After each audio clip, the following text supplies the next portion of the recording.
hand signals. Want to go over those? Right. Alrighty. So I don't know about how many of you do scuba diving, but there are a couple of hand signals that we do. One of these is like this. So this is a question as well as an answer. So if I give you, I'm the observer, I'm outside the room. I give her one of these. I'm expecting to see that right back at me. If she gives me a signal that says like this means I'm ready to come out of this room. I'm ready to go. This means I don't have any air. I'm having a problem. Are you seeing red? If you see any colors, right? What did I say? Green. Just green. And then the last one is I need help. I need help. I need someone to come in the room and help me. Which would be, I hope I never see you do that. Okay? That's all I'm saying. What? I'm sorry. Are you okay, right? Well, it's going to take 20 minutes or something. I'll be out there. You better call it in. All right. My shift is over. So the green can only be seen by you. We're looking at your mess. I can't see your green. But when you get dressed in this, you will notice you can see reflection on here, right on here. I just look up a little bit. You see the three green lights. Yeah. Okay. Which brings up a good point, as Kathleen and everybody was saying. If you need help, we're coming.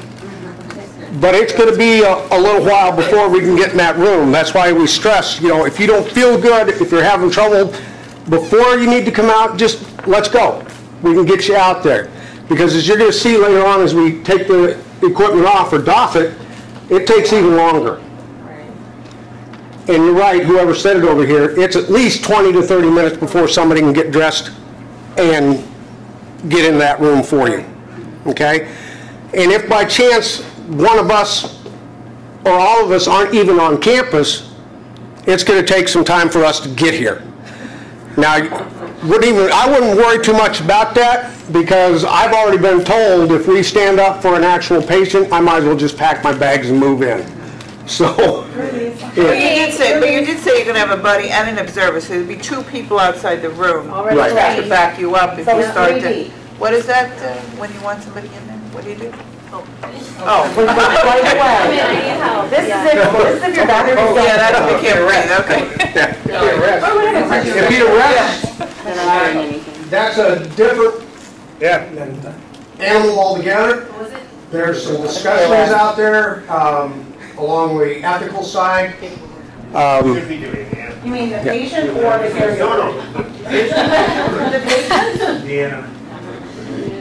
I think we touched on it a little bit earlier. That's probably going to be a decision made at higher level than anyone in this room. And it can probably change depending on circumstance or the condition. That's right. And what we want to make sure is we keep anybody who's going to go into that room safe. So imagine it takes quite a few minutes to put this stuff on so that we protect the staff that's going to be asked to perform a duty. Depending on the condition of the patient, when you then arrive in the room. I mean, I can probably do CPR, I can do bagging, but I'll wear out. But at that point in time, if a patient does have Ebola and they're in end stages, yeah. So we're going to there's a team setting up protocols for all this anyway, right? Right. Yeah. Okay, good. That will not be our call. Yeah. Right. Gotcha. And there's quite a bit of discussion way higher than our pay grades about what they're going to do, what they're not going to do. Different one. How are we communicating with people outside of the room? Is it via closed communication? So we can talk through the glass? Yeah. Through the glass. We actually tested that out. We put the equipment on. We went into the room, closed all the doors, and we were having a conversation. Okay, so we're never really by ourselves. Correct. No, and there may be times, depending on the condition of that patient, There might be two of there may you. be caregivers in there. Okay. Yeah. Because it's hard to clean a patient or assist them sometimes with just the one person. So. I really like this group. They've got a lot of good A questions. lot of good questions. And the question previously was about altered standards of care, and that is a very sticky and ethical situation. So, yeah, they'll have to work on that. Okay. We're not going to be able to use the stethoscope. Correct. No. Yeah. This is your bubble. Nope. Where are you going to put it? Yeah. Yeah. So are we going to get like A machine to do it on. There'll be a monitor in there, but you can go way back to nursing school. That was a long time for me. But use your assessment skills. You'll use the monitors that are in there to assess the patient. It's going to be a whole different mindset. Yeah. It's hard to kind of go back, I know. We have great monitors and everything else, but to go back, a lot of comfort measures will be given for the patient. Where were with their oxygen? Are they using the outside oxygen, I guess? I'm sorry? The shared oxygen is protected, that's running through the building. I'm assuming they'll be hooked up to O2 at some point. Yes. But it would be portable? Blowing out as well. Right, yeah. I don't know.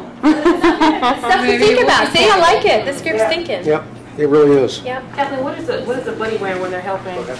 You will see that. That's coming up. Yes. I mean, when she's getting ready to go in, she's still clean, so you can be in anything. All right. Yep.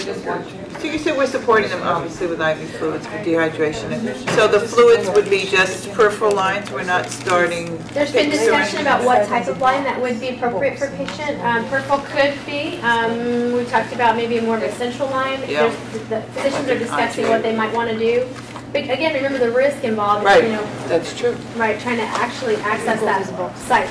Are you getting warm? Initially putting it in. Yeah. My hands are gloves. They did have for IV access, but they did say they regretted and would not have done dialysis and intubation again. Like all of them just had regular peripherals every I'm not sure if every She said patient. she's trying to see. And like I said, these are all fantastic questions about what we're going to use, what we're not going to use. Like I said, we don't have all those answers for you because we're just one group that's actually doing this. There are several other groups putting plans together on So all there'll be a that. lot of other meetings for us to attend, is what Yeah. you're saying. Yes. Once we identify, just for example, we identify someone that's come in through the emergency room. We put them in the SECU, we've got everything there. Basically, that's it. That patient will not be moved. Correct. If we lost 4 EC because of whatever reason, like season, and we got actual other patients in there, we can't just move them out. So then SECU would be the secondary location we would have. Okay. Well, we identify them in the emergency room and SECU, or the ICU's open.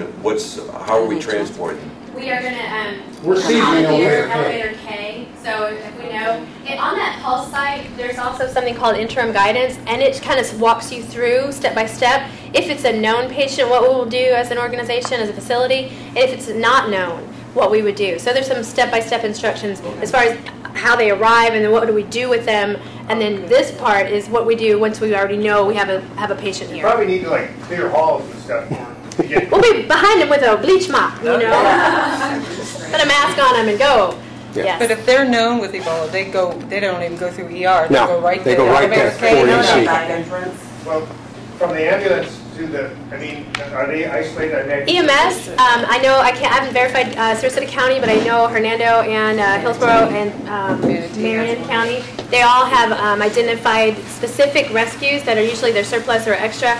They've pulled all of the extra gear off of those rigs and have basically prepped it with some sort of visqueen plastic wrap on the inside, and they have basically reserved them for a known Ebola patient or even a suspected one. So they have their protocols in place, what they will do, how they will transport They have them. their team. Yes, and then once they get here, of course, they'll be telling us, and then we'll be ready and we'll take them up through the K elevator to either, well, K elevator to the ICU or straight into SECU. There's an actual external door that comes into the back of SECU.